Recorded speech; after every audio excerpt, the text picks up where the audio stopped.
নমস্কার বন্ধুরা, welcome back to live আড্ডা ফুটবল। তো বন্ধুরা, আরও একটা নতুন ভিডিওতে তোমাদের সকলকে স্বাগত জানাই। বন্ধুরা, ভিডিওটা শুরু করার আগে তোমাদের কাছে একটাই অনুরোধ, সেটা হচ্ছে যে আমাদের এই চ্যানেলে যারা প্রথমবার তারা কিন্তু অবশ্যই আমাদের এই চ্যানেলটাকে সাবস্ক্রাইব করে পাশে থাকা বেল আইকনটি অল করে রাখবে, যাতে সবার প্রথমে এরকম খেলার আপডেট তোমাদের কাছে পৌঁছে যায়। তো বন্ধুরা, এই ভিডিওতে তোমাদের কাছে মাত্র 100 লাইকের আশা রাখছি। তো আশা করি তোমরা 100 লাইক কমপ্লিট করে দেবে এই ভিডিওতে খুব তাড়াতাড়ি। তো বন্ধুরা, এই পরিবারে 10,000 মেম্বার হতে কিন্তু আর বেশি বাকি নেই। তো যারা প্লিজ যারা নতুন এসছো এই চ্যানেলে, তারা কিন্তু অবশ্যই একটা করে সাবস্ক্রাইব করে দাও।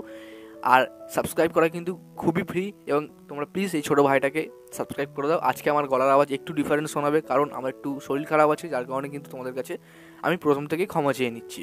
ওকে, তো আজকে বিশেষ কিছু আপডেট আছে তোমাদের সঙ্গে শেয়ার করবো 3-4টে প্লেয়ারকে নিয়ে। তো তোমরা ভিডিওটা একটু স্কিপ না করে পুরোটা দেখতে থাকো। তো বন্ধুরা, সবার প্রথমে যে আপডেটটা নিয়ে কথা বলি সেটা কিন্তু বড় আপডেট থেকে শুরু করি, জেমি ম্যাকলারেনকে নিয়ে। তো একটা নিউজ এবং লিকস সূত্র মারফতে জানা যাচ্ছে এখনকার সবথেকে বড় খবর যেটা, যে জেমি ম্যাকলারেন তিনি কিন্তু ডার্বি ম্যাচে উপস্থিত থাকছেন না। ঠিক আছে বন্ধুরা, দেখো, ডার্বি ম্যাচে উপস্থিত থাকছেন না, এই কথাটা শুনে তোমরা ঘাবড়ে যেও না প্লিজ।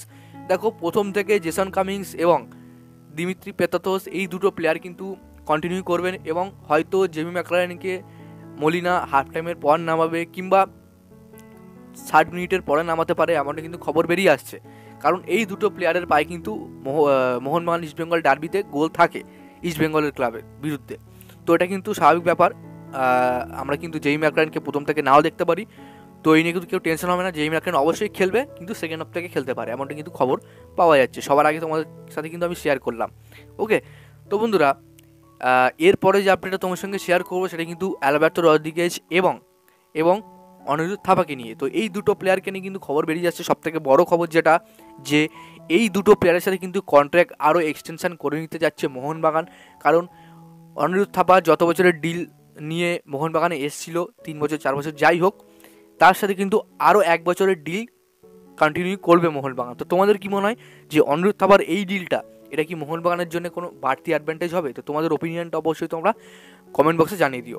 তো এরপরে যেটা আপডেটটা দিই সেটা কিন্তু অ্যালবার্তো রদ্রিগেজকে নিয়ে। তো অ্যালবার্তো রদ্রিগেজকে নিয়ে যে আপডেটটা বেরিয়ে আসছে, যে অ্যালবার্তো রদ্রিগেজ সাথেও কিন্তু মোহনবাগান আরও 1 বছরের ডিল কন্টিনিউ করতে যাচ্ছে।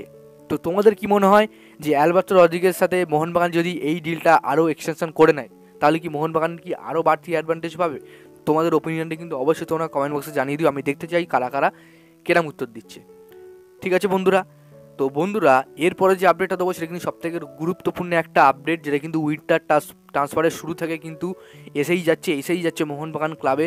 তো সেটা কি, সেটা গ্রেগ স্টুয়ার্টের রিপ্লেসমেন্ট, অর্থাৎ গ্রেগ স্টুয়ার্টকে নিতে চাইছে স্কটিশ লিগের ক্লাব রেঞ্জার্স এফসি। তার কিন্তু প্রত্যেকবার প্রেশার করছে মোহনবাগান টিম ম্যানেজমেন্টকে, তারা লোনে নিতে চায় গ্রেগ স্টুয়ার্টকে, কিন্তু গ্রেগ স্টুয়ার্টকে ছাড়বে না কোনো মতো মোহনবাগান ম্যানেজমেন্ট। তো তোমাদের কি মনে হয়, গ্রেগ স্টুয়ার্টের কি মোহনবাগানে থাকা উচিত, নাকি লোনে চলে যাওয়া উচিত রেঞ্জার্স এফসিতে? তোমরা কিন্তু অবশ্যই কমেন্ট বক্সে জানিও।